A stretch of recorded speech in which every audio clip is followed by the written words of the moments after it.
Bagian ini akan dibahas tentang bagaimana kita mempersiapkan dan melakukan input data, ya, data set atau data kasar kita ke dalam software JASP. Nah, beberapa teman di sini pasti sudah memiliki atau melakukan install software JASP ya, dengan tampilan uh, mukanya seperti ini. Ya. Nah, di sini saya sudah melakukan uh, install JASP di versi 15.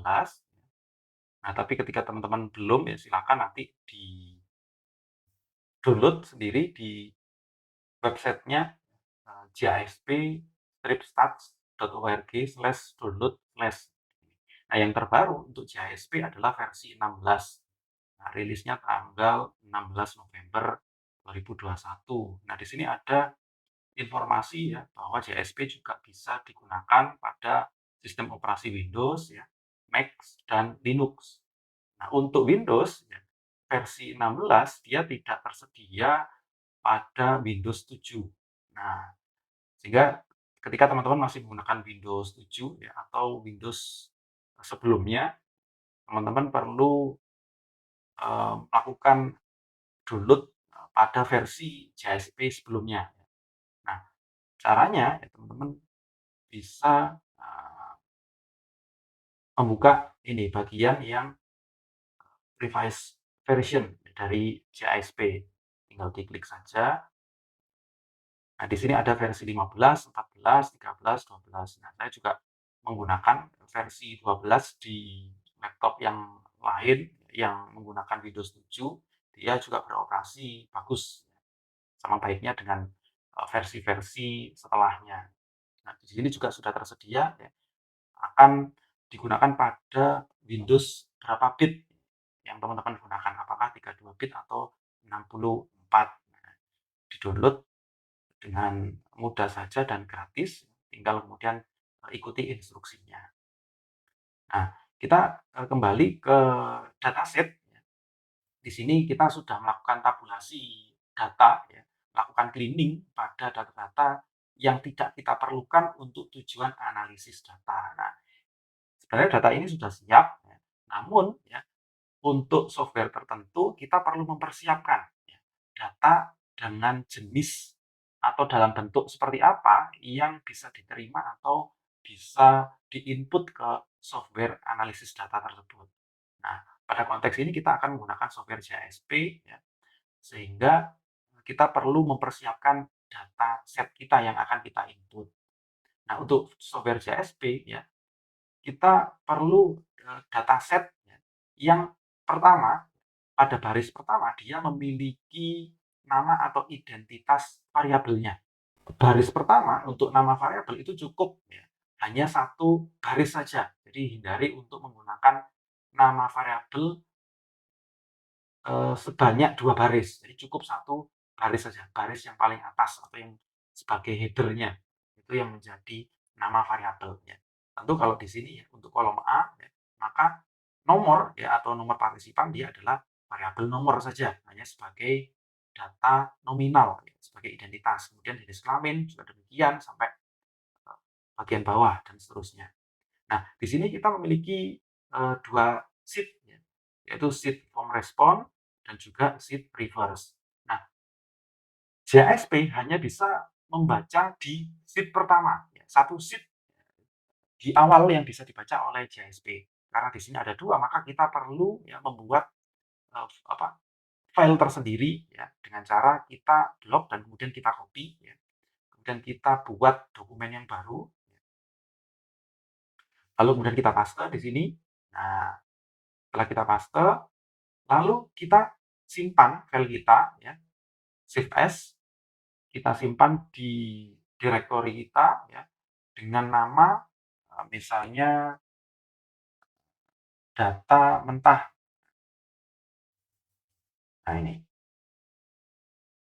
data mentah setelah tabulasi. Nah, ini artinya data yang akan kita lakukan analisis. Nah, tipe penyimpanan ya untuk JSP ada beberapa jenis. Misalnya kita bisa menggunakan format teks ya, tab delimited.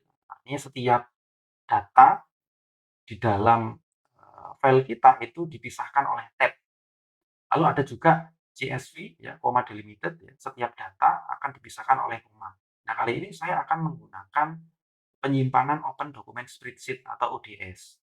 Karena JSP itu tidak bisa menyimpan atau membaca data yang berbentuk Excel. Ya, dia bisanya yang CSV ya atau tab delimited.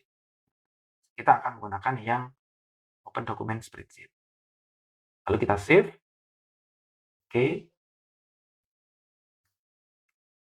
Nah, kita sudah selesai. Baru kemudian kita masuk ke software kita. Di sini kita bisa melakukan input ya. Kita klik di sini so open data file ya, atau juga bisa di sini open ya. Kemudian di mana letak data kita tadi. Nah, ini data kita ya. Karena berbentuk ODS, dia akan membaca file-file yang berbentuk ODS. Nah, di sini ditunjukkan bahwa ya, JSP itu bisa membuka data yang memiliki jenis file .jsp, .csv, ya, txt ya, berbentuk teks ya, atau tsv, sav untuk data-data yang kita dapatkan dari SPSS. Ya, data dari SPSS itu bisa kita buka di JSP. ODS yang kita gunakan saat ini, Open Document Spreadsheet ya, dan sebagainya. Nah, kita gunakan yang data mentah kita. Kita buka, nah maka tampilannya akan muncul seperti ini. Nah, menariknya di JSP ya, misalnya untuk setiap data kita dia akan terbaca secara otomatis ya, di baris pertama ya. Ini sebagai header atau informasi variabel apa yang kita miliki. Nah, misalnya untuk variabel nomor dia terdeteksi sebagai jenis data skala. Nah, sebenarnya ini bukan data skala, maka kita bisa rubah sendiri. Karena ini ada data berbentuk nominal, kita ganti. Lalu kemudian ada jenis kelamin. Nah, jenis kelamin ini sifatnya juga nominal. Ya, lalu juga ada usia, ya tetap skala, ya. Status pernikahan juga sama. Ya, usia perkawinan, ya karena dia berbentuk kategori, ya dia sifatnya adalah ordinal. Kemudian ada agama, ya. Kita bisa merubahnya, melakukan setting ini. Dia juga berbentuk nominal, ya. Kemudian pendidikan, ya kita anggap ini sebagai data ordinal. Oh, tidak bisa karena data kita itu terbaca data teks, sehingga yang direspon oleh CSP adalah ini bersifat nominal, tidak masalah. Ya. Nah, lalu kemudian kita geser sampai item kita, ya, butir pernyataan kita. Nah, di sini setiap butir itu direspon dia merupakan data ordinal. Ada yang menganggap bahwa ini data skala, ya ini tinggal kita rubah saja. Seperti ini, ya kita rubah secara manual. Sampai sejauh atau berapa banyak data dari butir pernyataan yang kita miliki.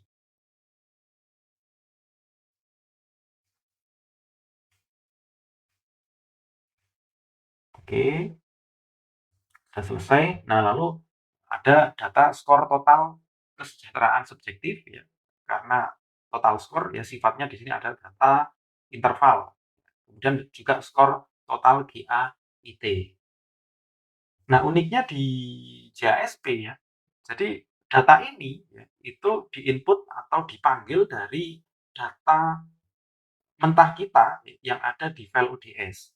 Nah, kita tidak bisa melakukan perubahan pada data-data ini yang ada di dalam file JSP kita. Sehingga kalau kita ingin melakukan perubahan pada data ini, kita perlu melakukan edit di file asli data mentah kita. Nah, kita caranya tinggal kita klik 2 kali di data ini. Nah, kita nanti akan masuk pada file data mentah kita. Apakah itu file ODS, apakah file CSV, dan sebagainya. Nah, misalnya kita kemudian ingin melakukan perubahan, ya, apakah menghapus, apakah menambah. Kita contohkan dengan penghapusan skor total GAIT. Nah, ini kita hapus, kemudian kita simpan. Ya. Nah, setelah kita simpan, kita lihat lagi di JSP. Maka skor total GAET tadi, itu dia akan terhapus. Nah, gitu ya. Karena input data kita tadi ya, yang ada di file ODS kita itu juga terhapus. Nah, sehingga ketika kita melakukan editing ya, di file ODS ya, CSV atau TXT, itu akan setelah disimpan maka akan mempengaruhi data set kita di JSP. Kita kembalikan ya.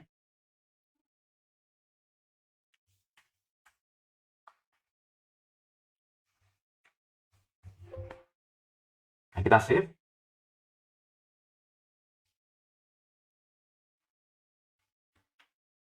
Oke, nah ini data kita sudah siap untuk dilakukan analisis.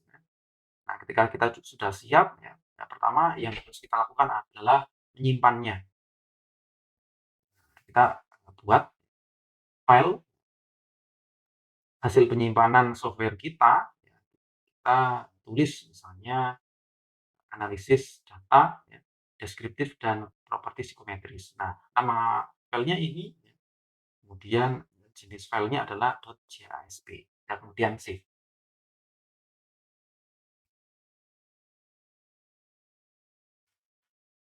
Oke, melakukan penyimpanan di direktori kita. Nah, kita sudah selesai. Nah, kita sudah siap ya. Untuk selanjutnya kita lakukan analisis. Apa yang akan menjadi kebutuhan dari analisis kita. Kemudian kita kembali bersambung di video selanjutnya.